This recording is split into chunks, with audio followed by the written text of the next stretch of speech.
এই মহাভারতে যুধিষ্ঠির মহারাজ করেছিল রাজস্বই যজ্ঞমা। যারা এখানে তত্ত্বজ্ঞানী, যারা শাস্ত্র জ্ঞানী, যারা গ্রন্থ পাঠ করেন তারা জানেন এই রাজস্বই যজ্ঞ করতে বাবা বহু মানুষের প্রয়োজন। কারণ যজ্ঞ অনুষ্ঠান একা একার দ্বারা অসম্ভব। যেমন আমার এই কমিটি দাদা ভাইরা এই যে রাধা অষ্টমী কীর্তনটা করাচ্ছেন, একা একার দ্বারা কি হচ্ছে? আপনারা প্রশ্ন করবেন মৌমিতা কেন ব্যক্তিগত কীর্তন তো হয়, একাই অনুষ্ঠান করে? বলে শোনো ভাই, অর্থ হয়তো একজন দেয়, কিন্তু শ্রম অনেককে দিতে হবে। যেমন এই অনুষ্ঠান করতে গিয়ে কত দাদা ভাই, কত ভাইদের, কত বাবাদের শ্রম দিতে হয়।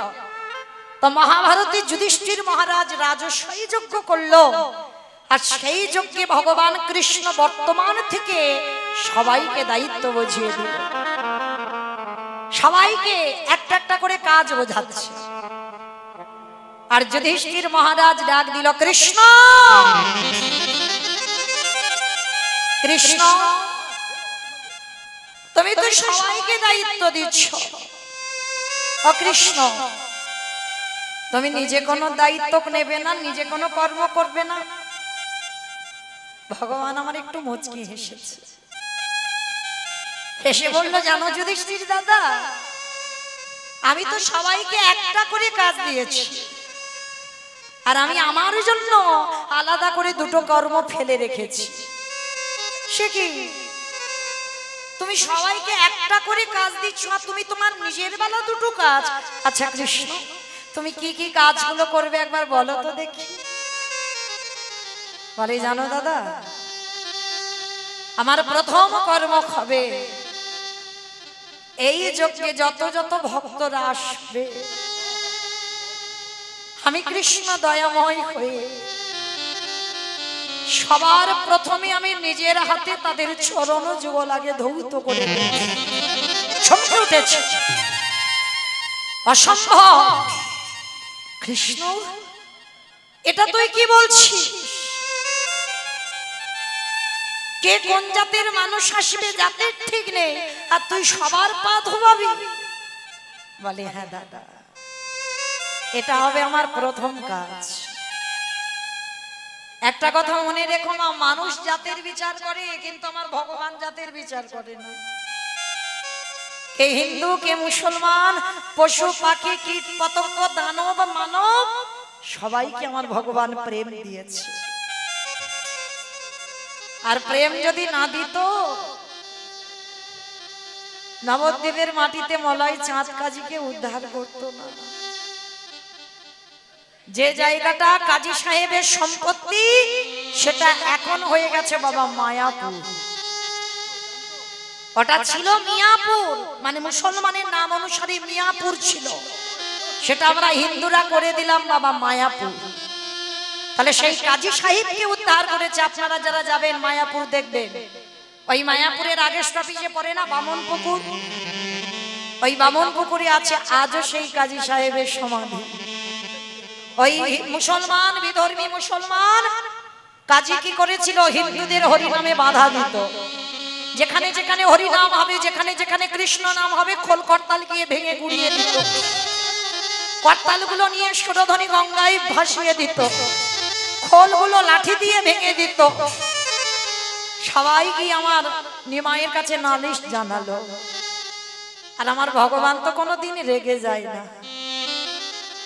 সবাইকে বোঝালো তোমরা শান্ত হও, আমি দেখছি কি করা যায়।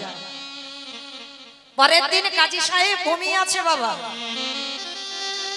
আর ভগবান কি করেছিল জানো? দেহটা মানুষ আর মুখটা পশু। বলো তো কোন ঠাকুর? দেহটা মানুষ আর মুখটা পশু। গণেশ ঠাকুর। বলে গণেশ ঠাকুর, মন্দ বলেনি, মানে ভেবেই বলেছে। কিন্তু আমি যেটা বলছি বাবা, এটা নৃসিংহদেব। দেহটা মানুষ আর মুখটা পশুর মতো। তো এসে কাজী সাহেবের গলাটা টেপে ধরে বলে উঠলেন, শোনো কাজী, তুমি যখন ওই হিন্দুদের হরি নামে বাধা দিয়েছ, হিন্দুদের কৃষ্ণ নামে যখন বাধা দিয়েছ, আজকে থেকে আমি তোমাকে সময় দিলাম 1 মাস। 1 মাসের মধ্যে আমি নিজের হাতে তোমার এই রকম দিনে তোমার প্রাণ নিতে আসবো। আর যখনই স্বপ্নটা দেখেছে বাবা, ভোরের বেলা কাজী সাহেব উঠে ছুটেছে নিমাইয়ের কাছে, আছাড় খেয়ে বলল নিমাইয়ের চরণে, নিমাই, আমি বড় ভুল করেছি বাবা, আমি বড় অপরাধ করেছি, আমায় ক্ষমা করে দে। যেই না চরণে লুটিয়ে, ভগবান তো মুসলমান বলে পা দিয়ে ঠেলে দেয়, কোলে করে হৃদয়ে জড়িয়ে ধরেছে কাজী, যে আমারে চাই তারই আমি চাই, আর যে আমারে না চাই তারই আমি না চাই। আমার জন্য কেউ যদি এতটুকু ভাবে আমি তার জন্য বিশাল কিছু পারি, যদি একটু জলে ডুব দেয় আমি ভগবান তার জন্য সম্পূর্ণ জলে ডুবে বসে থাকি, তবে আমার চরণে আত্মসমর্পণটা করতে হবে। আর কাজী সাহেব সমর্পণ করলো বলে বিধর্মী মুসলমানেরা কি করেছিল জানো? কাজী সাহেবকে এক ঘরে করে দিয়েছিল। বলেছিল কাজী সাহেব যখন হিন্দুদের হরিনামে যোগ দিল, তাহলে ওই কাজীকে, ওই কাজীর মৃত্যুর সময় আমরা কেউ ওর মুখে জল দিতে যাব না, আর কাজী যখন মরে যাবে কাজীর দেহটা নিয়ে কেউ আমরা কবরস্থানে নিয়ে যাব না। ছুটে গেল আমার নিমাইয়ের চরণে, নিমাই, তোর হরিনাম ভালোবাসলাম বলে আমার মুসলমান সমাজ ক্ষিপ্ত হয়ে উঠলো, আমাকে এক ঘরে করে দিয়েছে। আমার মৃত্যুর সময় নাকি তারা জলও পর্যন্ত দেবে না। আমার প্রভু হেসে বলেছিল, দরকার নেই কারণ, এই পৃথিবীতে যার কেহ না আমি আছি, এই পৃথিবী যার কেউ থাকে না তার জন্য তো আমি বসে আছি, তাকে পার করাবার জন্য। এই কাজী সাহেবের মৃত্যু যন্ত্রণা হয়েছিল মা, মৃত্যুর সময় একটু পিপাসার জলের জন্য ছটফট করে কেঁদেছিল, কেউ জল দেয়নি। আমার মহাপ্রভু মুসলমান বলে ভাবেনি, নিজের হাতে নিজের খাবারের গ্লাসে জল এনে কাজী সাহেবকে খাইয়েছে। পরশমণির পরশে লোহা যদি শোনা হয় গো, আমার ভগবানের পরশেও অভক্ত ভক্তে পরিণত। যেই না আমার কাজী সাহেবের মৃত্যু হলো, কেউ তো ছুতেও এলো না। আর মহাপ্রভু কি করেছিল জানো? নিজের হাতে কাজীকে বুকে করে জড়িয়ে ধরে, মুসলমান বলে ঘৃণা করিনি, নিজের হাতে কাজী সাহেবের কবর দিয়েছিল, কেউ আসেনি। আর কাজী সাহেবের বলেছিল ওর ওই কবরের উপরে কেউ ফুলও দেবে না। মহাপ্রভু বলেছিল দরকার নেই, কেউ মরে গেলে একদিন ফুল দেবে, দুদিন দেবে, কিন্তু ভক্তির জন্য আমি এমন ব্যবস্থা করি সারা জীবন যেন তার ফুলের অভাব না হয়। আজও গিয়ে দেখবেন কাজীর সমাধির উপরে একটা গাছ পোতা হয়েছে, চাঁপা ফুলের গাছ। একবার যদি যান গিয়ে ওই চাঁপা ফুল গাছটাকে পরশ করে, ওটা আমার মহাপ্রভুর নিজের হাতে লাগানো গাছ। মানুষ কবরের উপরে একটা দুটো ফুল দেবে, আর ওই চাঁপা ফুল থেকে, চাঁপা ফুলের গাছ থেকে শত শত ফুল ওই কাজী সাহেবের কবরের উপরে পড়ে। তাহলে ভগবান কি কোনদিন জাত বিচার করে? মানুষ করে। আজকের সেই ভগবান রাজস্বই যোগে পা ধোয়ার দায়িত্বটা নিয়েছে। আচ্ছা মা, এই জায়গাটা একটু ভেবে দেখেন তো, ভগবান হয়ে পা ধোয়াবে কেন? যার কোনো কিছু অভাব নেই, যে মনে করলে একটা সেকেন্ডে পৃথিবীটাকে লয় প্রলয় করে দিতে পারে, যার ইচ্ছাতে মরা গাছে ফুল ফোটে, শুকনো গানে ওজন ঘর, যার ইচ্ছাতে জগতে চলে, সেই ভগবান আজকের কিসের জন্য পা ধোয়াচ্ছে? মনে রেখো মা, নিজে আচরি ধর্ম জীবেরই শিখায়।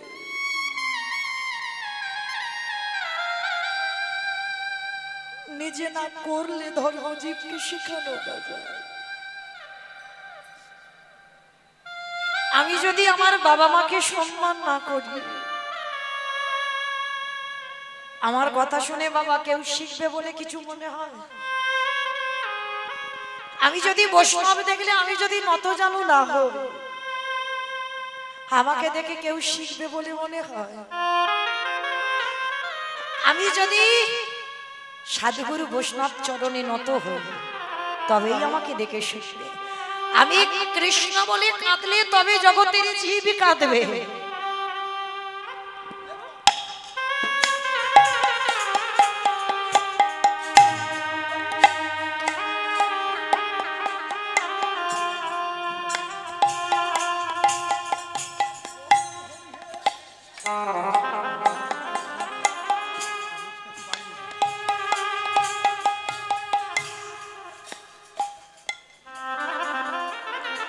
যারা শিক্ষার জায়গায় দাঁড়ায় বাবা, তাদের হৃদয়ে যদি প্রেম না থাকে, তাদের হৃদয়ে যদি ভক্তি না থাকে, তাহলে তাদেরকে দেখে শিক্ষা হবে বলে মনে হয়? তাকে আগে নিজের আচরণ ঠিক করতে হবে। তাই তো আমার ব্রজেন্দ্র নন্দন কৃষ্ণ, বিশ্বের স্রষ্টা মালিক ভগবান, রাজস্বায়ী যজ্ঞের দরজায় দাঁড়িয়েছে। যারা যারা আসছে ছোট বড় বিচার করছে না, সবার পা ধোয়াচ্ছে। কেন? আপনাদের আমাদের শিক্ষা দিলে। ওঠে কলিরিজি, তোদের ঘরেও যদি গুরুজনেরা আসে, সবার প্রথমে পা ধোবার ব্যবস্থাটা করিস। কি মায়েরা করেন আপনারা? বাড়িতে যখন গুরুজন আসে, সবার প্রথমে পা ধোয়া। সে মালাই উঠে গেছে মা, আগেকার দিনে ছিল গো নিয়মগুলো। তবু যদি এই হতভাগিনীর কথা কারণ মনে থাকে, চেষ্টা করবে। বাড়িতে যদি সাধুগুরু বৈষ্ণব আসে, বাড়িতে যদি বছর অন্তর গুরুদেব আসে, সবার আগে আমাদের মনুষ্য জীবনে কর্তব্য নিজের হাতে তাদের চরণ যুগল আগে ধৌত করে দেওয়া। আর সাধুগুরু বৈষ্ণব যদি নাও পান, যে যার ঘরের বাবা মা তো আছে, যে যার ঘরের শ্বশুর শাশুড়ি তো আছে, চরণ ধরে বলে যাই। মা, আমি রোজ রোজ বলছি না, চেষ্টা করো। ওই মূল্যবান দুটো চরণ যদি হারিয়ে যায় না, আর কোনোদিন পাবে না। ওই জন্য যাদের আছে একটু আঁকলে রেখে দিও। এই মূল্যবান চরণ কেন বললাম? আমি বলছি না, ভগবান কৃষ্ণ ভাগবতে বলছে। সুদামাকে বলেছিল না, সুদামা, সবার আগে বড় গুরু হলো যে যার ঘরের বাবা মা, তারপরে গুরু হলো শিক্ষা গুরু, দীক্ষা গুরু, তারপরে গুরু হলাম আমি ভগবান। কই ভগবান তো কোনোদিন বলেনি সবার আগে আমি বড় গুরু। যে বড় হয় সে কোনোদিন বলে না আমি বড়। লোকে যদি তোমায় বড় বলে, সম্মান করে, তবে। আর বড় যদি হতে চাও, সবার আগে ভক্তের চরণ তলে লুটিয়ে যাও। আর এই পৃথিবীতে যারা ভক্ত চরণ তলে লুটাতে পেরেছে, সেই তো জগতে বড়। সবার কাছে যে ছোট হতে পেরেছে, সেই তো সবার বড়। ও যে ভক্তে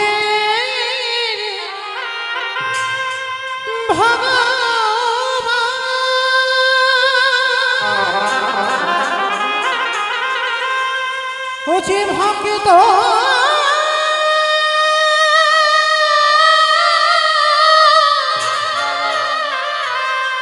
ভক্ত ছাড়া কিছু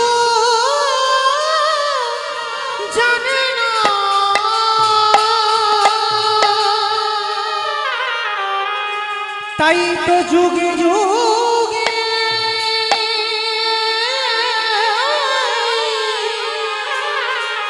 ও যে ভক্তের কাছে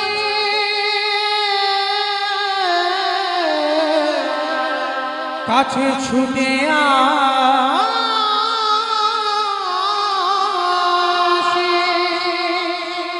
যেই না যুধিষ্ঠির মহারাজ দেখছে কৃষ্ণ ভক্তদের পা ধোয়াচ্ছে, শুধু পা ধোয়ানো না, আর একটা কাজ করেছিল। কি কাজ জানো? যারা যারা যজ্ঞে প্রসাদ পেয়েছিল, কৃষ্ণ দয়াময় আমার নিজের হাতে এঁঠো পাতাগুলো ফেলেছি। শুধু এঁঠো পাতা ফেলেনি বাবা, ভক্তরা যখন ওই প্রসাদ পাচ্ছিল, ওই ভক্তরা প্রসাদ পেয়ে একটু করে তো এঁঠো লেগে আছে, আর কৃষ্ণ আমার একটু করে এঁঠো নিয়ে আজকে সারা গায়ে মাখছে। যুধিষ্ঠির পিছন থেকে দেখে বলল, কৃষ্ণ কৃষ্ণ এটা তুই কি করছিস? এরা কে, কোন জাতের মানুষ এসেছে ঠিক নেই, আর যারা যারা আসছে তুই সবার পা ধোয়াচ্ছিস, মেনে নেওয়া যায়। ওদের এঁঠোগুলো পরিষ্কার করছিস, মেনে নেওয়া যায়। ওই এঁঠোগুলো তুই গায়ে মাখছিস কেন কৃষ্ণ? যেই না বলেছি এঁঠোগুলো গায়ে মাখছিস কেন, ভগবান কেঁদে বললেন, দাদা গো, এই জগতের সংসার মাঝে জগতে কেউ যদি পাপ করে, সেই পাপের বিচার আমি করি, কিন্তু আমি যে হলাম মহাপাপী, আমারে মতো পাপী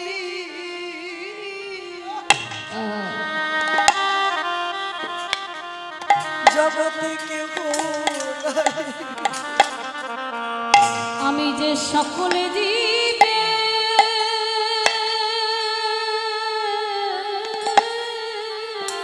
নিতাই হরি বল হরি বল হরি বল।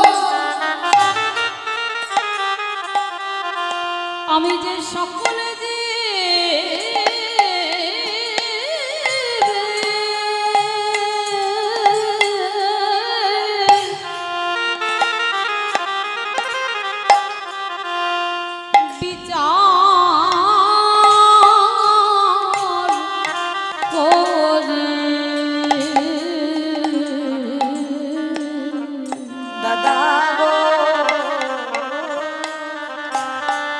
জগতে আমার মতো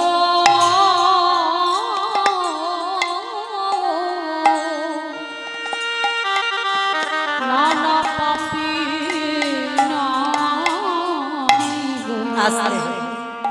না ভগবান নিজেকে বলছে পাপী, শুধু পাপী নয়, মহাপাপী। তার যুধিষ্ঠির প্রশ্ন করলো, কৃষ্ণ তুমি নিজেকে মহাপাপী বলছো কেন? বলল, দাদা ও গো দাদা,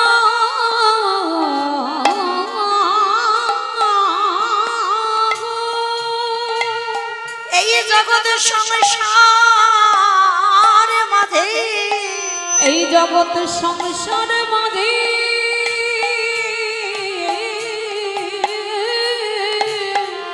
আমি মহাপাপী কেন জানো? পাপটা তো আমি এই দাপরেতে করিনি, করেছিলাম ত্রেতা যুগে রাম অবতারে। আর রাম অবতারে কি পাপ করেছি? নিজের হাতে রাবণকে হত্যা করেছিলাম। আর রাবণকে হত্যা করে বাবা আমার রঘুপতি রামচন্দ্রের না মাথা থেকে পা পর্যন্ত সব পাপী হয়ে গেল। আর সেই পাপ কবে ধুলো না? যুধিষ্ঠির রাজস্বয় যজ্ঞে। কি মাইরা তাহলে রাবণকে মেরে রামচন্দ্রের পাপ হলো, সেই পাপটা কৃষ্ণ অবতারে ধৌত করলো। আর যার জন্য যুধিষ্ঠির যজ্ঞে যত যত ভক্তরা দাঁড়িয়ে আছে বাবা, প্রত্যেকে নিজের হাতে চরণ ধোয়াচ্ছে, নিজের হাতে এঁঠো পরিষ্কার করছে, নিজের হাতে ভক্তদের এঁঠো মাখছে। আজকে লক্ষ্য করে দেখেন, সবাই দাঁড়িয়ে আছে, কৃষ্ণ পা ধোবার ব্যবস্থা করেছেন। অগ্নিদেব, পবনদেব, বরুণদেব, ইন্দ্র, ইন্দ্রাণী, ব্রহ্মা, সাবিত্রী, শিব, দুর্গা সব পরপর দাঁড়িয়ে আছে। আর প্রত্যেকের পা ধোয়াই কৃষ্ণ যজ্ঞের ভিতরে ঢুকিয়ে নেয়। এমন সময় জগজ্জননী মা দুর্গা বাবা ভোলানাথকে ডাকছে, প্রাণনাথ, ও প্রাণনাথ, এদিকে এসো, এদিকে এসো। এবার তো কৃষ্ণ আমাদের পা ধোয়াবে, চলো পা দুটো ধুইয়ে নি। কথাটা শুনে আমার ভগবান একটু মুচকি হেসে বলছে, ভোলানাথ হেসে বলছে, পার্বতী তোমার কি মাথা খারাপ? কৃষ্ণ পা ধোয়াবি আর আমার পা দুটো বাড়িয়ে দেব?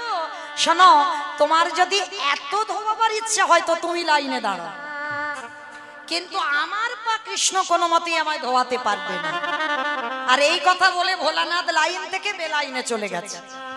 আর আড়ালে গিয়ে বাবা কৃষ্ণ তো নিচু হয়ে পা ধোয়াচ্ছে, আর আড়ালে গিয়ে ভোলানাথ কি করেছে জানো? যিনি ত্রিলোকের বড় বৈষ্ণব, কোনো সাজা টাজা নয়, সেই বৈষ্ণব আমার কৃষ্ণের চোখে ধুলো দেবে বলে আড়ালে গিয়ে বাবা দুম করে একটা কুকুর হয়ে। কেন? কুকুর হলো বাবা সব থেকে প্রভু ভক্ত। আর যেই না কুকুর হয়েছে, এক পা দুপা করে পিছন থেকে আসছে, কৃষ্ণের পায়ের ফাঁক দিয়ে গলে চলে যাবে। এইবার এক পা দুপা করে এসে বাবা যেই না দেখেছে কৃষ্ণ তো নিচু হয়ে আছে, আর পায়ের মাঝখানটা ফাঁকা মতো দেখেছে, আর ভোলানাথ কুকুর রূপটা ধারণ করি সবে মাত্র মাথাটাকে, আর যেই না মাথাটা দেবা একেবারে দুটো হাঁটু নিয়ে কৃষ্ণ কুকুরের কানের কাছে চেপে। এইবার দেখ কেমন লাগে। আর যেই না কানের কাছে চেপে দিয়েছে, মা কুকুর আর কিছু করতে পারবে? শুধু ঘ্যাউ ঘ্যাউ করছে, ছটফট করছে, আর বারবার বলছে, কৃষ্ণ ছেড়ে দে, কৃষ্ণ ছেড়ে দে, কৃষ্ণ ছেড়ে। বলে ছাড়বো বলে ধরি না। হে বৈষ্ণব গোসাই, হে বৈষ্ণব গোসাই,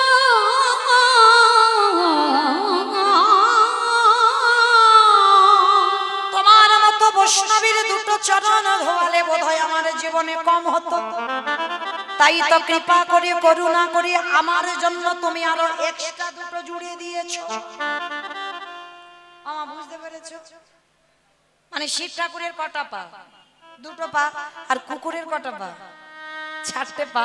ভগবান বলছে তোমার মতো বৈষ্ণবের দুটো পা ধোয়ালে আমার জীবনে কম হতো, ওই জন্য তো তুমি কৃপা করে আমার জন্য আরো এক্সট্রা দুটো জুড়ে 4টে করেছো। এবারে দাহু দাও সাজা বাড়াই দাও, বলাই গৌর বৈষ্ণব গোসাই, দাও দাও চরণ বাড়াই দাও। বলি আরে তো চরণ ছাড়িব না খে, দাও দাও চরণ বাড়াই দাও। বলি আমি তো চরণ ছাড়ব, বলে দাও দাও চরণ বাড়াই দাও। বলি আমি তো চরণ, নিতাই গৌর বলে বৈষ্ণব বলি গোসাই, আমি তো চরণ ছাড়ব না। হে আমার বৈষ্ণব গোসাই, দাও দাও চরণ বাড়াই দাও। আস্তে। এইবার কি করেছে বাবা? মোটা দড়ি নিয়ে কুকুরটাকে আষ্টে পিষ্টে বেঁধেছে। আর কুকুরকে বাঁধলে কি হবে? 4টে পা শুধু ছটফট করছে। এইবার ভগবান কি করেছে বাবা? মোটা দড়ি নিয়ে কুকুরের 4টে পা বেঁধে দিয়েছে। অমাইরা কুকুরের পা বেঁধে দিলে আর কুকুর কিছু করতে পারবে? পারবে না তো। আর যেই না কুকুরের 4টে পা বেঁধে দিল, এইবারে ভগবান কি করে জানো? সবার পা ধোয়াচ্ছে বাবা ঘটিতে করে জল দিয়ে। আর এই কুকুরের বেলা কি করেছে জানো? ভগবান পর্যন্ত বৈষ্ণবকে কোন জায়গা দিয়েছে দেখো। আর আমাদের মতো পাপিষ্টরা বৈষ্ণবদের পিছনে খুদ ধরে ধরে বেড়ায়, তাই না? কিন্তু মায়েরা খবরদার, পৃথিবীতে সবার কাছে তুমি অপরাধ করো, এমনকি ভগবান বলছে আমার কাছে অপরাধ করো, আমি ক্ষমা করে দেব। কিন্তু পৃথিবীতে যদি কেউ বৈষ্ণব চরণে অপরাধ করে, সেই পাপীকে ওই চপল গোপালের মতো দুর্দশা হবে। যে সংসারের জন্য হাড় খাটুনি খাটলো, ওই বৈষ্ণব অপরাধে কি হলো? কুষ্ঠ ব্যাধি হলো। আর সেই কুষ্ঠ ব্যাধি হতেই নিস্তারিণী স্ত্রী লাথি মেরে ঘর থেকে বের করলো। তাহলে মা, এই পৃথিবীতে যেন কেউ এই রকম না হয়, কেউ যেন বৈষ্ণব চরণে অপরাধ করো না। আর আজকে ভগবান পর্যন্ত সেই বৈষ্ণবকে কোন জায়গা দিয়েছে দেখো, খালে বিলি নদী নালারে জলে না, কৃষ্ণ দয়াময় নম। তাহলে খাল বিল নদীর জল নয়, তাহলে কোন জল দিচ্ছে গো? কৃষ্ণ আমার ওই কুকুরের চরণ চারটে বুকে ধরেছে। ধরে কি করে জানো? আজ চোখের জলে চরণ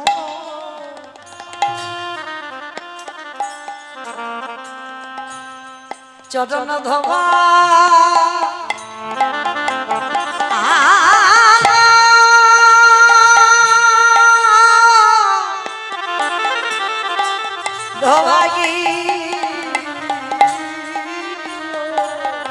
হে বৈষ্ণবী কৃপা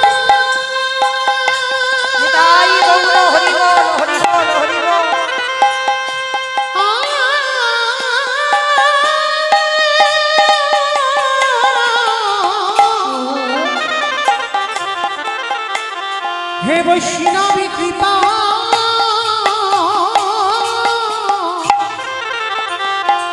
কৃপা করো বলে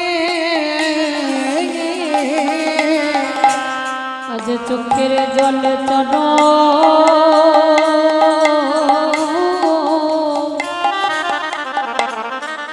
চরণ ধোয়া এলো।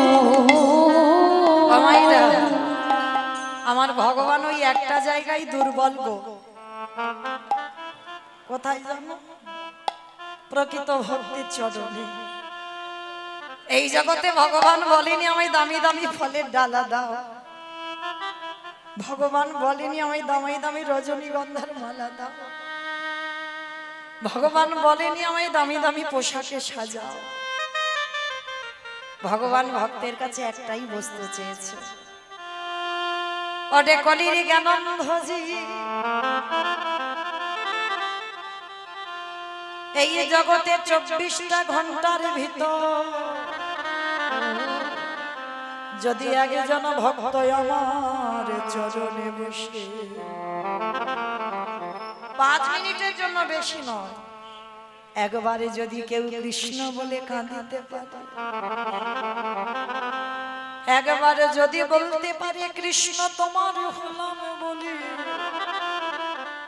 আমারে ভগবানে পৃথিবীর যেখানে থাকুক না কেন সে যে ভক্তের দ্বারে দ্বারে ছুটে যে জনে কদম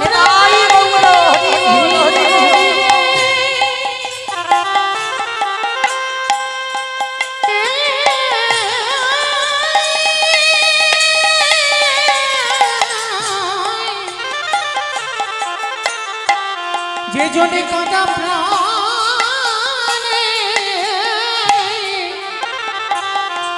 একেবারে ডাকিতে পারে, যে তার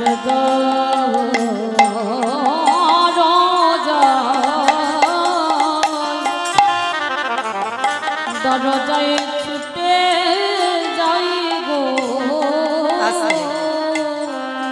ভগবানের চোখের জল পড়ছে কুকুরের পায়ে, কিন্তু এরা তো আর অন্যান্য লোকেরা কেউ বুঝতে পারছে না কুকুরটাকে ভগবান জানে আর কুকুরটা জানে। এইবার সেই কুকুরের চরণ যখন ধৌত করলো কৃষ্ণের চোখের জল, কুকুরের রূপী ভোলা না দেখে দে বলল কৃষ্ণ কাঁদে, কৃষ্ণ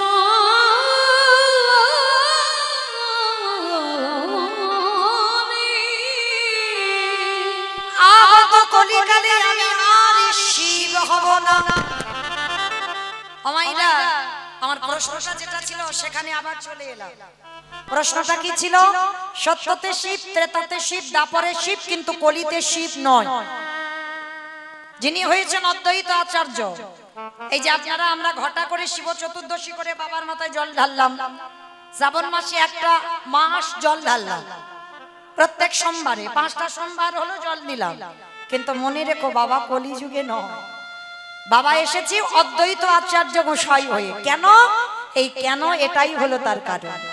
এই রাজশাহী যজ্ঞে ভগবানের চোখের জল কুকুরের পায়ে পড়ল, আর কুকুর রূপে ভোলানাথ কেঁদে বলল, কৃষ্ণ আহাগত কলিকালে আমি আর শিব নয়, আমি হব অদ্বৈত আচার্য গোসাই। অদ্বৈত আচার্য গোসাই। আরে তুই আমার কৃষ্ণ নয়, তুই হবি নদিয়ার নিমাই চাঁদ। আসাম তুই যেদিন নিমাই চাঁদ হয়ে আসবি, আমি শান্তিপুর থেকে যেদিন কলিযুগে যাব, ওই নবদ্বীপে তোর সঙ্গে দেখা করতে। তোর থেকে 52 বছরের বড় হয়ে 12 বছর তুলসী ভাসিয়ে তোকে আহ্বান করব। আর করে কি করব জানিস? আজ যেমন তোর চোখের জলে রাজশাহী যজ্ঞে আমার চরণ ধোয়ালি, আর আমি সেই দিন যেদিন তোর সঙ্গে আমার দেখা হবে, ওরে এমনি করে চাচা ধোয়ালিব যেদিন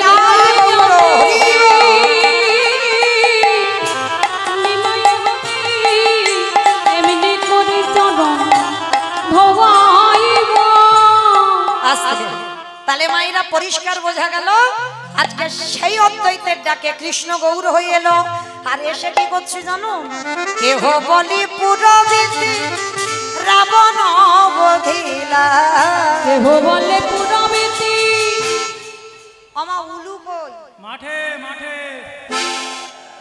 কেহ বলি পুরবিতে রাবণ বধিলা, কেহ বলে পুরবিতে আমার গোনানি গুনা গুনা গুনা গোনারে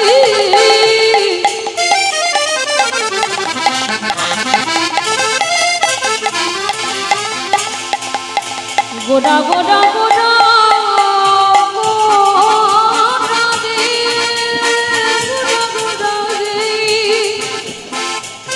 নিতাই গৌর হরি বল। ওই নদিয়ার চাঁদ গড়া আমার প্রাণের গোরা। কেহ বাটে পুনাবেতে রাবণ বধিরা, ওই না গোলকের বৈভব লীলা প্রকাশ করিলা, ওই গোলকের বৈভব লীলা প্রকাশ করিল। ওই গোলকের বৈভব লীলা প্রকাশ করিলা। সেই রাধারে ভাবে গোড়ায় অবতারা, রাধারে ভাবে রে গোড়া অবতার। শ্রী রাধারে ভাবিবে গোড়ায় অবতার। রাধারে ভাবে গোড়া অবতার। হরে কৃষ্ণ নামে গৌর করিলা প্রচার, ওই হরে কৃষ্ণ নাম গৌর করিলা প্রচার। ওই হরে কৃষ্ণ নাম গৌরী করিলা প্রচার। আজ এইবার লীলা প্রকাশ হলো, এইবার লীলা প্রকাশ হলো। এইবার লীলা প্রকাশ হলো, এইবার লীলা প্রকাশ হলো। গোলকের বৈভব লীলা প্রকাশ হলো। ওই গোলকের বৈভব লীলা প্রকাশ করিলা। গৌরবীর বৈভব লীলা প্রকাশ করিলা। বাসুদেব ঘোষ কহে করি জোড়হা, করি জোড়হা ও বোঝে এই গৌর সেই কৃষ্ণ সেই তো জগন্নাথ। অবশ্যই তো জগন্নাথ। বাসুদেব ঘোষে কহে এইবারে লীলা প্রকাশ হলো। বাসুদেব ঘোষে কহে এইবারে লীলা প্রকাশ হলো। বাসুদেব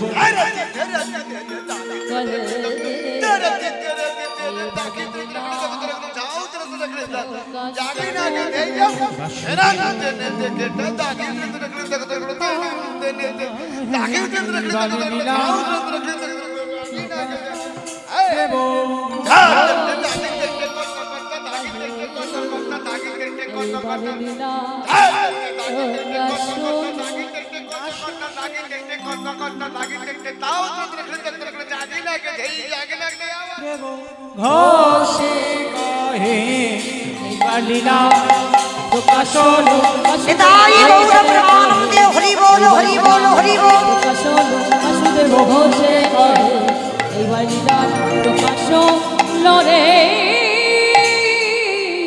ও বাসুদেব ঘোষে কহে। জানি তাই এবার আমরা সবাই চলে যাব মধুময় শ্রীধাম বৃন্দাবন ধাম। তবে মায়েরা তার আগে একটা কথা, সমস্ত ভক্তবৃন্দ চরণে আমার এই রাধা গোবিন্দের মন্দির এখনো পর্যন্ত অসম্পূর্ণ রয়েছে, কিছু কাজ একটু বাকি আছে। তার জন্য আপনাদের মতো ভক্ত চরণে, আমার কমিটি ভাইদের দাদা ভাইদের হয়ে আপনাদের চরণে আমার একটা নিবেদন, কারণ এই যে মন্দির নির্মাণের জন্য কেউ যদি কিছু দান করেন, আপনারা জানবেন জগন্নাথ ধাম পুরী ধামে এখন তো বাবা প্রচুর ভিড়, কিন্তু সবাই তো যাচ্ছে বটে, সব ওই পাল্টি খেতেই যাচ্ছে, তাই না? যদি 4টে দিন বাবা পুরীতে থাকে না, একজন ভক্ত ফিরে এলে জিজ্ঞাসা করে দেখো তো, হ্যাঁ রে 4 দিন জগন্নাথ দেখেছিস তো? সেই আসার দিন একটু শেষে জগন্নাথ মন্দির থেকে ঘুরে আসবে, আর তারপরে বাদ বাকি 4টে দিন কিন্তু বাবা সমুদ্রে পাল্টি খেতে ভুলবে না, ওটা খেতেই হবে। কিন্তু জগন্নাথ একদিন অতি কষ্টে দেখবে, এই তো মানুষের ভাবধারা। তো যাই হোক, এই যে মন্দির প্রতিষ্ঠা করেছিলেন কে? ইন্দ্রদম্ন রাজা। ইন্দ্রদম্ন রাজা প্রতিষ্ঠা করেছিল কেন জানো? পূর্ণ সঞ্চয় করবার জন্য। আর পূর্ণ সঞ্চয় যতদিন না হবে ততদিন ইন্দ্রদম্ন রাজা নিঃসন্তানই থাকবে, কোনো বাবালো সম্পদই পাবে না। তাহলে পৃথিবীতে সব থেকে বেশি পূর্ণ সঞ্চয় যদি হয়, সেটা বাবা মন্দির বা দেবালয় প্রতিষ্ঠা করতে হবে। আর এই মন্দির প্রতিষ্ঠার কর্মে যারা আগিয়ে আসে, তাদের শুধু এ জন্মে তারা উদ্ধার হবে না, তাদের 21 কুলও উদ্ধার হয়ে যাবে। যারা নরক যন্ত্রণা পাচ্ছে, যারা উদ্ধার হতে পারছে না, তারাও পর্যন্ত উদ্ধার হয়ে যাবে যদি কেউ আমার এই রাধা মাধবের মন্দির কর্মে কিছু দান করে। তো এত ভক্তমণ্ডলী আছেন, সমস্ত ভক্তিমতী মায়ের দাদা ভাই বাবা ঠাকুর যারা আছেন, ভাইরা, সবার চরণে আমার একটা প্রার্থনা, আমি চাই যাতে আমার এই মন্দিরটা সম্পূর্ণ হয়ে যায়, পরের বছর যেন মন্দির কমপ্লিট হয়ে আমার রাধা মাধব সেইখানে প্রতিষ্ঠিত পায়। তো তার জন্য আমার এই দাদা ভাই ভাইরা আপনাদের কাছে ভিক্ষার ঝোলা নিয়ে যাচ্ছে। একটা কথা মনে রেখো মা, এরা যে ভিখারি হয়েছে, এরা নিজে পেটে খাবার জন্য নয়, নিজেরা আত্মসাৎ করবে বলে ভিখারি হয়নি। বলেন তো কিসের অভাব? কিছু তো অভাব নাই, তাহলে ভিক্ষা করবে কেন? ভিক্ষা করছে শুধুমাত্র ভগবানের জন্য। তাই আপনাদের কাছে আমার একটা প্রার্থনা, আমার এই ভাইরা দাদা ভাইরা যাচ্ছেন আপনাদের কাছে, যার যেমন সামর্থ্য, যার যেমন ক্ষমতা আছে, আপনারা একটু বেশি বেশি কিছু দেবেন, যাতে আপনাদের দান নিয়ে যেন এই হরিবাসরটা দীর্ঘস্থায়ী হয়, আর আমার মন্দিরে যেন রাধা মাধব প্রতিষ্ঠিত পায়। নিতাই গৌর প্রেমানন্দে হরি বল। আর একটা কথা, যদি কেউ একটু বেশি কিছু পারে, মানে 500,000, যদি 500,000 কেউ দেন, আমার কাছে আসবেন, আমি তার নাম অবশ্যই ঘোষণা করব। কেন? মনে রেখো, এই যে ভাইরা ইউটিউব করছে, শুধু এই ইউটিউব কীর্তন শুধু তো আমার এই পশ্চিমবঙ্গে চলছে না, একেবারে বাবা ভারতের বাইরে বাংলাদেশে চলছে, কোচবিহার জলপাইগুড়ি সব জেলায় চলছে। তাহলে যারা এই ক্যামেরা করছে বাবা, এদের সঙ্গে সঙ্গে যারা একটু বেশি কিছু দেবে, মানে 500,000 কেউ যদি মন্দির নির্মাণের জন্য দেন, অন্তত আমার কাছে এসে দেন, অবশ্যই তার নাম আজকের এই রাধা অষ্টমী তিথিতে আমার রাধারানীর চরণে আমি তার নামটা অবশ্যই করে সম্প্রদান করে দেব। অবশ্যই আমার রাধারানী যেন তাকে কৃপা করে। আমি চাইব এতজন ভক্তের মধ্যে কেউ অন্তত আগিয়ে আসুক, অন্তত 500,000 টাকা আমার এই মন্দির নির্মাণের জন্য দেবার জন্য। হরি বল। এতজন ভক্ত আছে মাইরা, কেউ নেই একজন যে আমার রাধারানীর কে ভালোবেসে আমার রাধারানীর মন্দিরের জন্য কেউ অন্তত 500 টাকা দেবে? কেউ নেই, একজনও নেই। আমার দাদা ভাইরা দূরে দূরে যারা আছেন,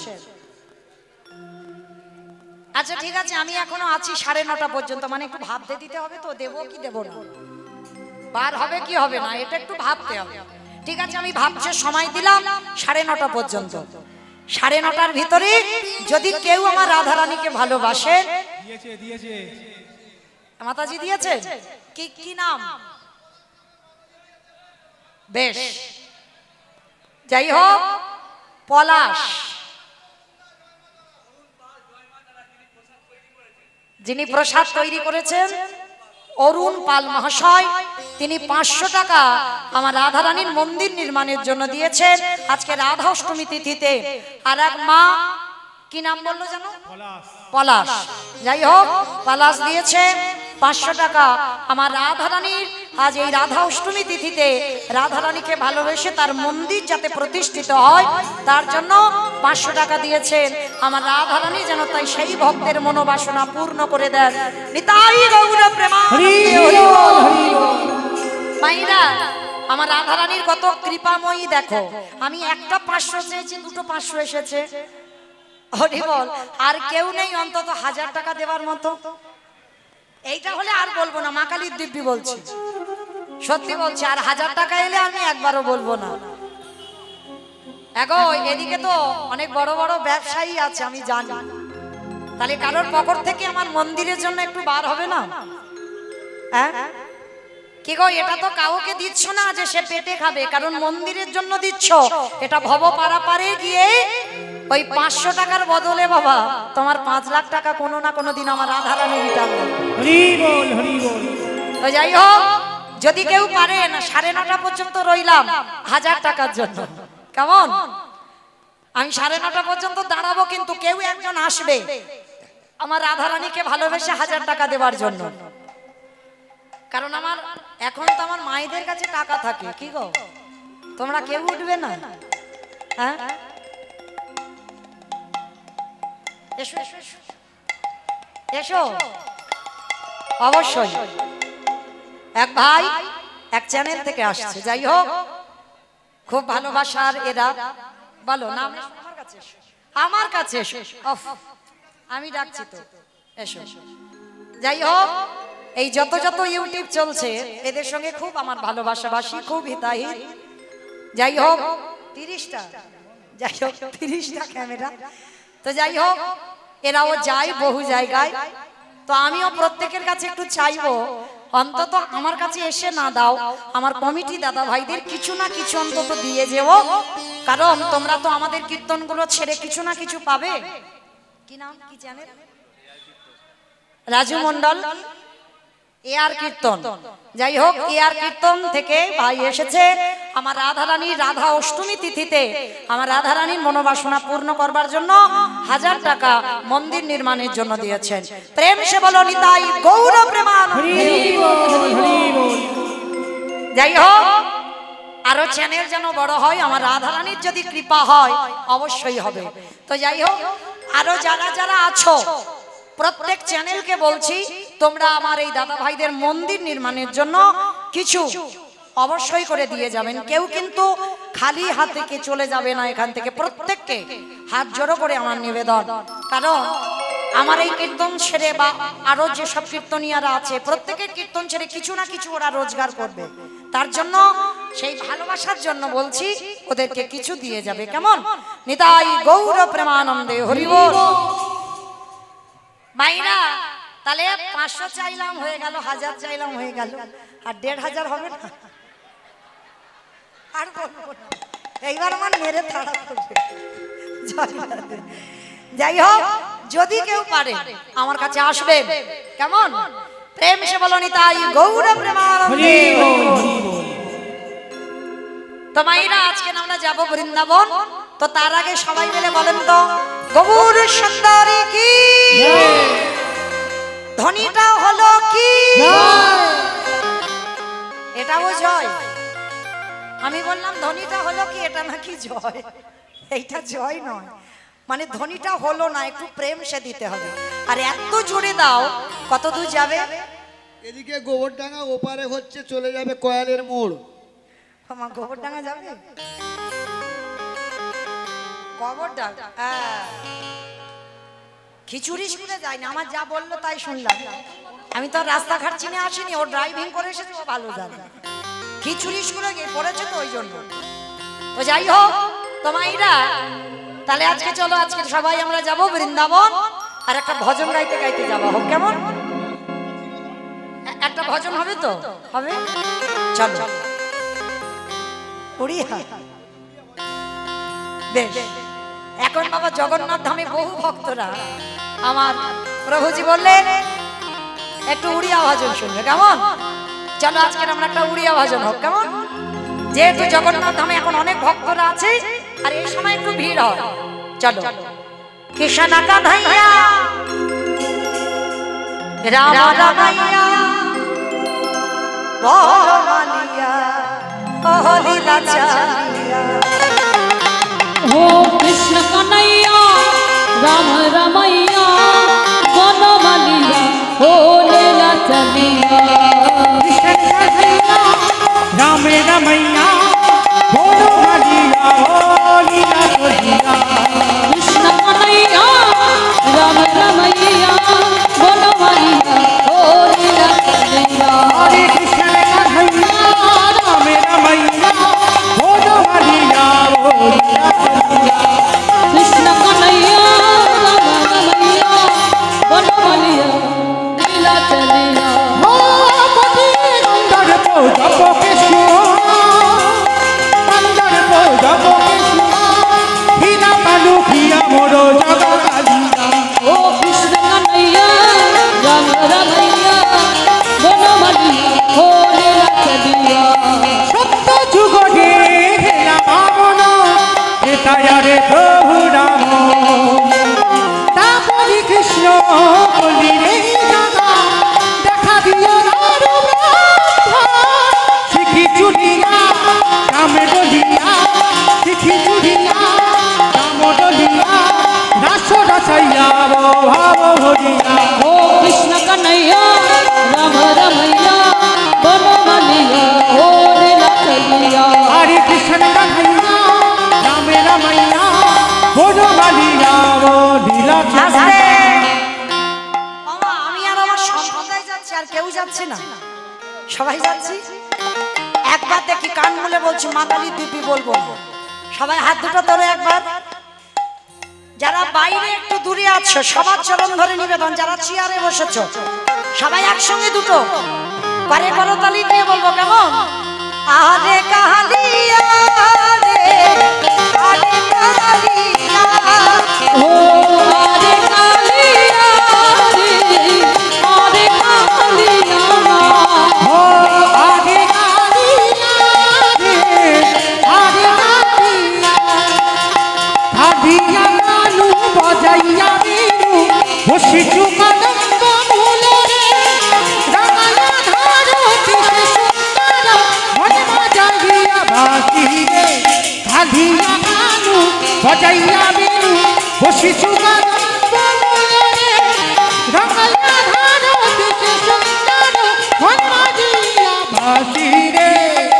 आरे कालिया आरे कालिया ओ आरे कालिया आरे कालिया। हरे कृष्ण कन्हैया राम रमैया बोलो मालिया वो लीला चलिया। ओ कृष्ण कन्हैया राम रमैया बनमालिया हो लीला चलिया। प्रेम से बोलो जय जगन्नाथ धाम की, जय बोलो देवी की, जय सुभद्रा माता की, जय নীলাচলবাসী की। আমাইরা চলো এবার আমরা যাই আজকের বিষয়। তো আজকের আমরা আলোচনা করব ষড় গোস্বামীর কথা। অনেকে শুনেছি যে গোস্বামীদের পথ অবলম্বন আমরা করি। শিরব সনাতন ভট্ট রঘুনাথ, ভট্ট রঘুনাথ শ্রী শ্রীজীব গোপাল ভট্ট দাস রঘুনাথ দাস রঘুনাথ এই ছয় গোসাইয়ের করি চরণ বন্দন চরণ বন্দন যাহা হইতে বিঘ্ন নাশ অভীষ্ট পূরণ যাহা হইতে বিঘ্ন নাশ অবিশ্ব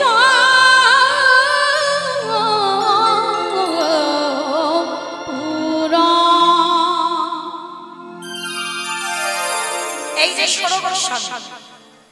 ষোড় গোস্বামীর মধ্যে একটা গোস্বামী যার নাম হচ্ছে রঘুনাথ দাস গোস্বামী।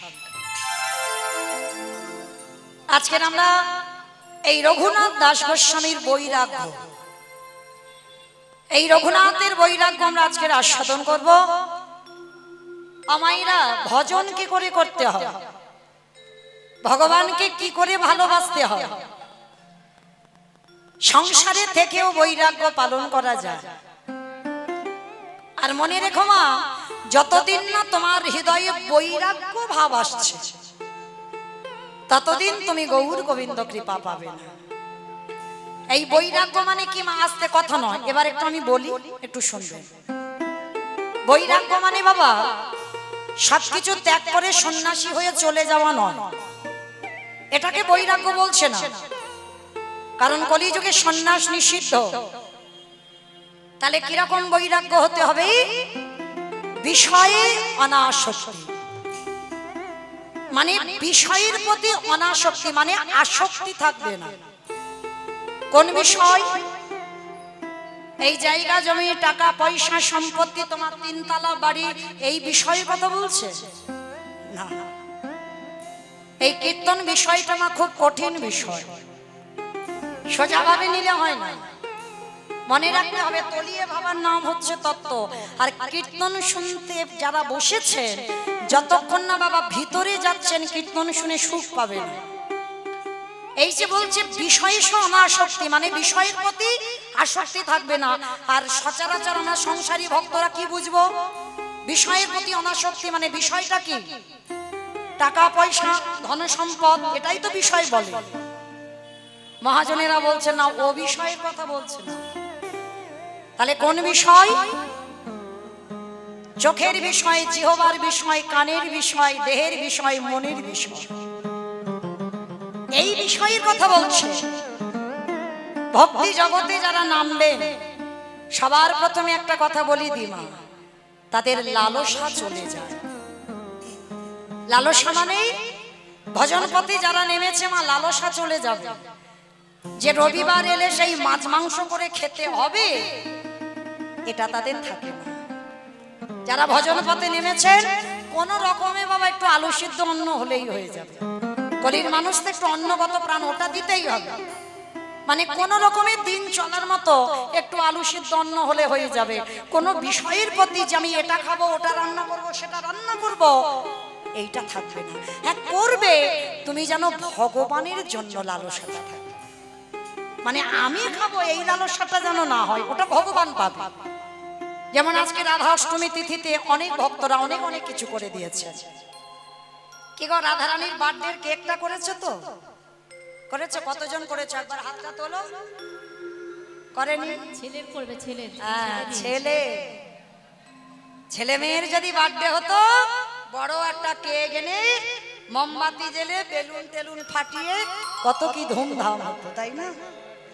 ও তো কথা বলতে পারে না, ও তো কিছু বলে না যে আমার বার্থডে সেলিব্রেশন করো, বলতে পারে? বলে না। কিন্তু ও যে দেখতে পায় যে কোন ভক্ত আমার জন্য কতটা ভাবে। তুমি যদি করতে নাও পারো, অনেক অনেক মায়েরা তো পারে না, কিন্তু তোমার হৃদয়টা কি কেঁদেছে রাধারানীর জন্য? রাধে, আমি তো পারি না তোমার কেক বানাতে, আমি কি করে করবো বলো? তুমি ওই চোখের জলটুকু দিয়ে যদি এইটা বলে নিবেদন করো, তাতেও আমার রাধারানী গ্রহণ করো। আমার রাধারানী সব থেকে বড় করুণাময়ী, সব থেকে বড় কৃপাময়। যারা যারা কৃষ্ণচরণ আশ্রয় করেছ, তোমার মৃত্যুর পর ভগবান চিত্রগুপ্ত বিচিত্রগুপ্তকে ডেকে খাতা দেখে হিসাব করবে ও জগতে কি করেছে। কিন্তু কেউ যদি আমার রাধা চরণের দাস হয়, আমার রাধা বলে কেউ কাঁদতে পারে। এই যে আপনারা আমরা সবাই তো রাধা শক্তি গো, লক্ষ্মী কালী দুর্গা সরস্বতী, আমরা তো মা দুর্গাকে বলি শক্তি না। সব থেকে শক্তি হচ্ছে আমার শ্রীমতী রাধারানী। আর রাধারানীর থেকে এই দুর্গা কালী লক্ষ্মী সরস্বতী এদের সব উৎপত্তি। সব থেকে শক্তি হলো আমার রাধারানী। আর এই জগতে যত প্রকৃতি আছে সবই আমার রাধারানীর অংশভূতা। তাই নারী হলেন রাধারানীর অংশভূতা, শক্তির অংশভূতা। এই নারীরা দুর্বল নয়, এরা যদি মনে করে পৃথিবীটাকে লয় প্রলয় করে দিতে পারবে। কারণ যেদিন অসুরীদের অত্যাচারে দেবতারা স্বর্গ ছাড়ে, সেদিন দশভুজা দুর্গা যদি 10 হাতে না অসুর নিধন করত, তাহলে বাবা দেবতারা যেত কোথায়?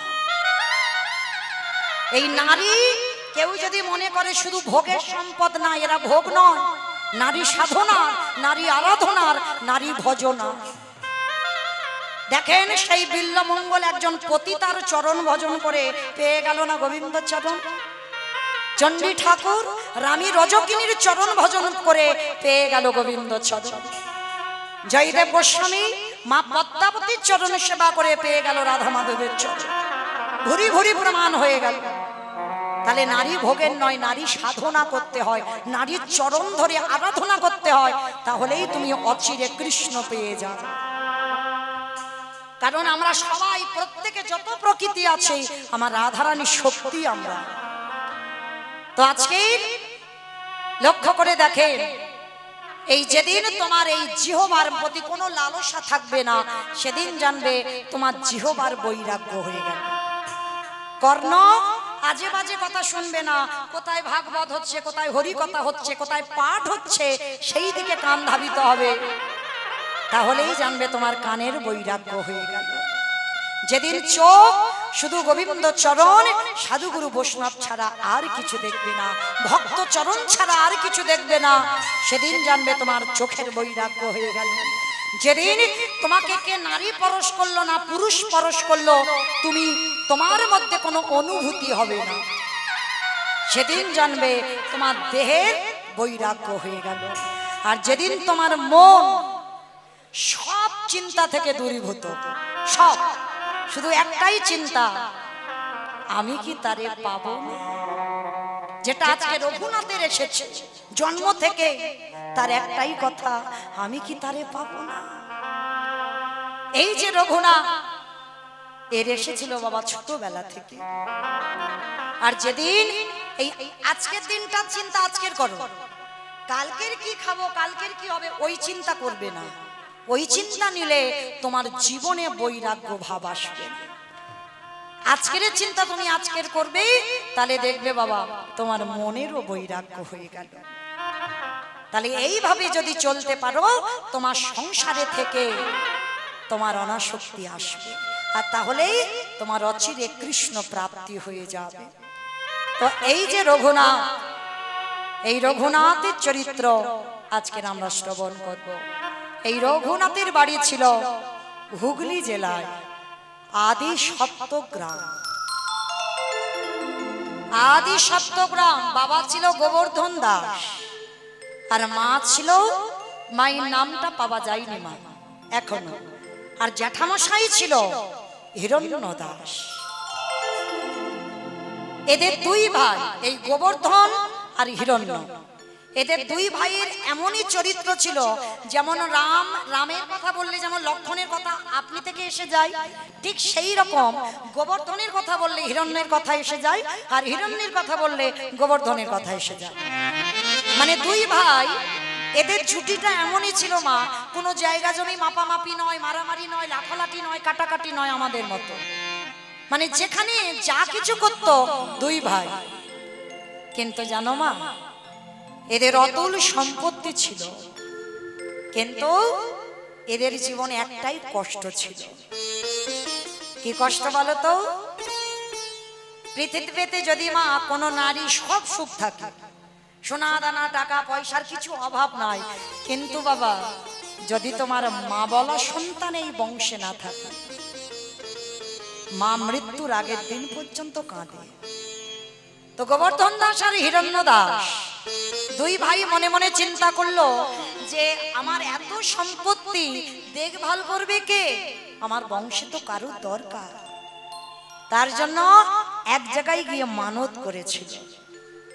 অমাইরা, আপনাদের আমি বলে যাই, সন্তান যদি চাও কোথাও নয় এক জায়গায় চলে যাবে। আমার বিশ্বাস যদি তোমার কর্ম ভালো হয়, যদি তোমার ভজনটা ঠিক থাকে, যদি তুমি আমার রাধারানীকে মন প্রাণ দিয়ে ভালোবাসো, তাহলে অবশ্যই তোমার সংসারে একটা কৃষ্ণ বলা সন্তান আসবে। তবে যেতে হবে তার কাছে। কোথায়? যেটা হলো উত্তরপ্রদেশ, রাধা কুণ্ডের তীর।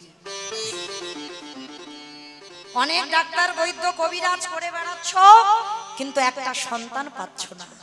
আমি গ্যারান্টি দিয়ে বলছি, আমার রাধারানীর চরণের দাস চলে যাবে রাধা কুণ্ডে। তবে যে কোনো মাসে নয়, নিয়ম সেবার মাস, দামোদর ব্রতের মাস। এই দামোদর ব্রতের মাসে রাধা কুণ্ডের তীরে গিয়ে রাত্রিবেলা রাধা কুণ্ডেতে স্নান করে নিজে আঁচলটা পেতে আমার রাধারানীর কাছে ভিক্ষা চাই।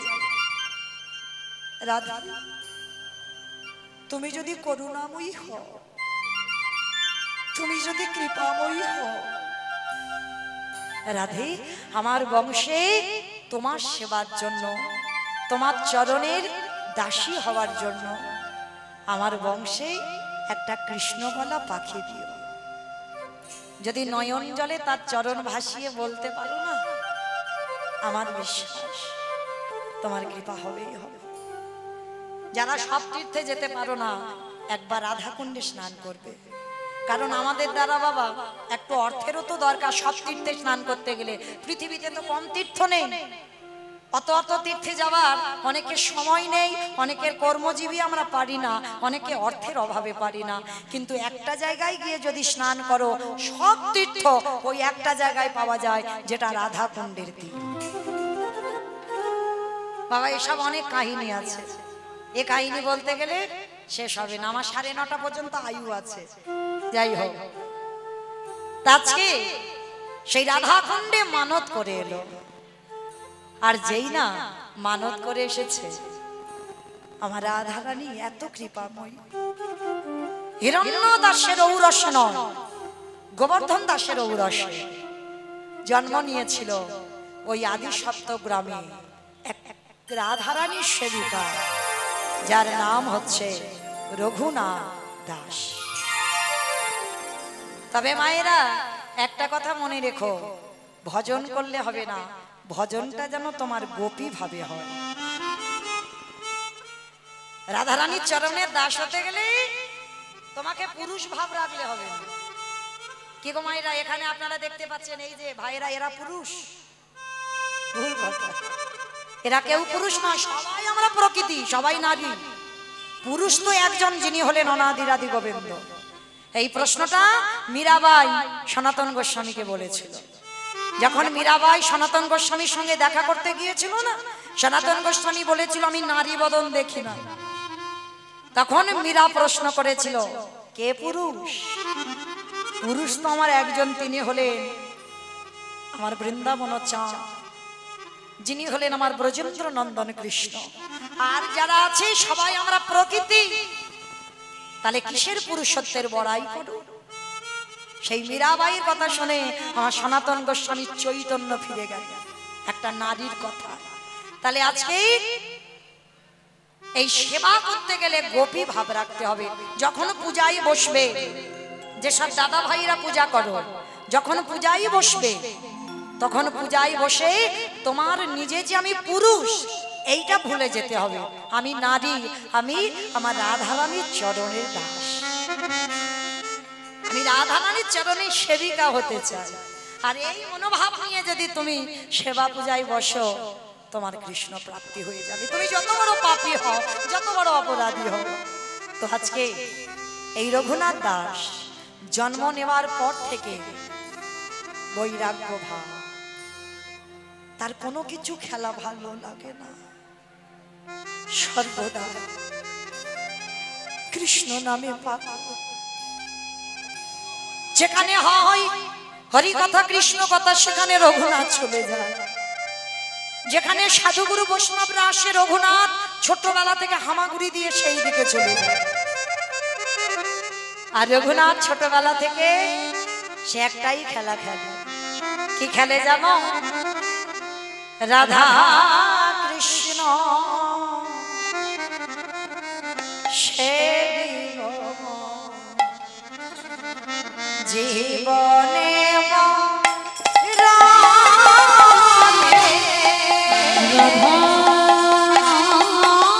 কৃষ্ণ সেবিব জীবনে মরণে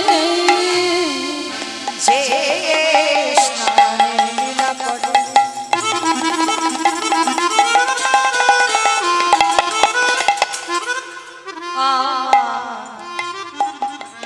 যুগল কিশোর যে লীলা করে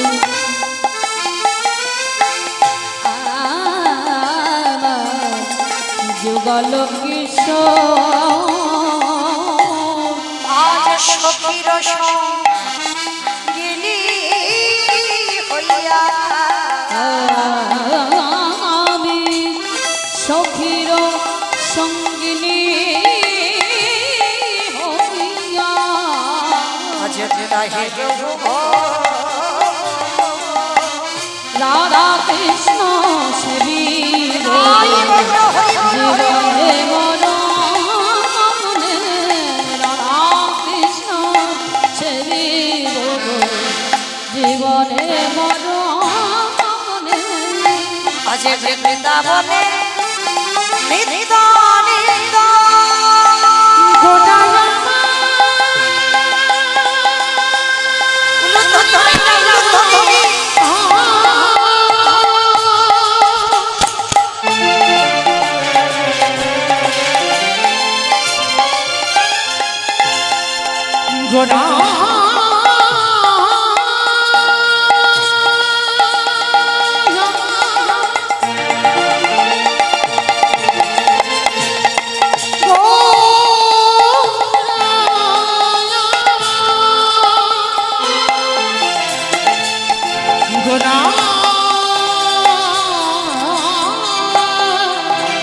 গোটা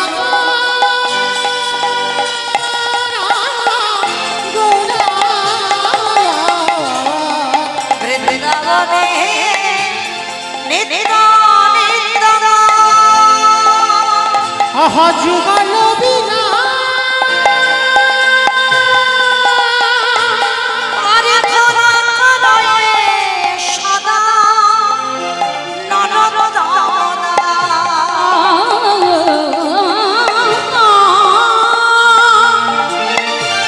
দাদা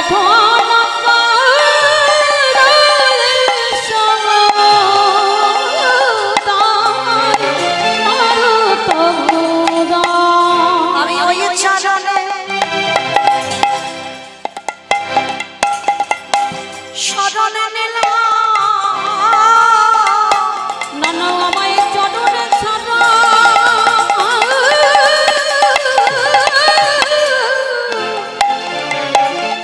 ছাড়া করো না রে। আমি ওই চরণে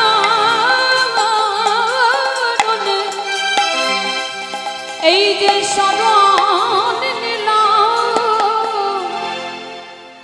রঘুনাথ ছোটবেলা থেকেই বাবা কৃষ্ণ নামে পাগল।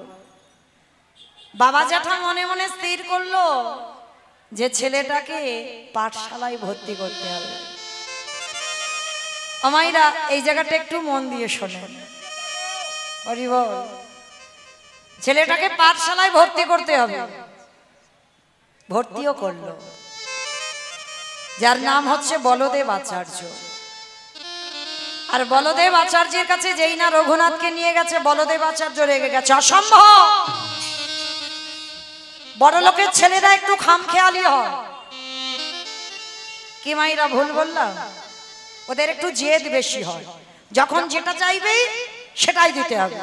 কিন্তু গরিবের ঘরের ছেলেদের বাবা এটা হয় না, বড় লোকের ছেলেদের একটু জেদ হয়, কারণ তাদের তো কোনো কিছু অভাব নেই। ছেলে যখন যেটা চায় তখন বায়না পূরণ করে দেয়। আজকের বলদেব আচার্য বলে উঠলেন অসম্ভব, তোমার রঘুনাথকে আমি আশ্রয় দিতে পারবো না, কারণ ও খামখেয়ালি ছেলে। গোবর্ধন আর হিরণ্য বলছে গুরুদেব আপনি জানেন না, আপনি চেনেন না আমার রঘুনাথকে। দুটো দিন ওকে দেখে, আর দুটো দিনে আমার রঘুনাথ যদি কোনো অন্যায় করে তাহলে আমার রঘুনাথকে বের করে দেবেন, কিন্তু আমার রঘুনাথ অন্যায় করতেই পারে না। কমাইরা রেখে গেল ছেলেটাকে, আর ছেলেটাকে যখনই রেখে গেল না, তখন করার পড়াশোনা বলতে ভাগবত। গুরুদেব ভাগবত পড়তে বসেছে, অন্যান্য পড়ুয়ারা আশ্রমে যত ছেলেরা ছিল সব বসে আছে, আর ওমাইরা কেউ 5 বছর, কেউ 6 বছর, কেউ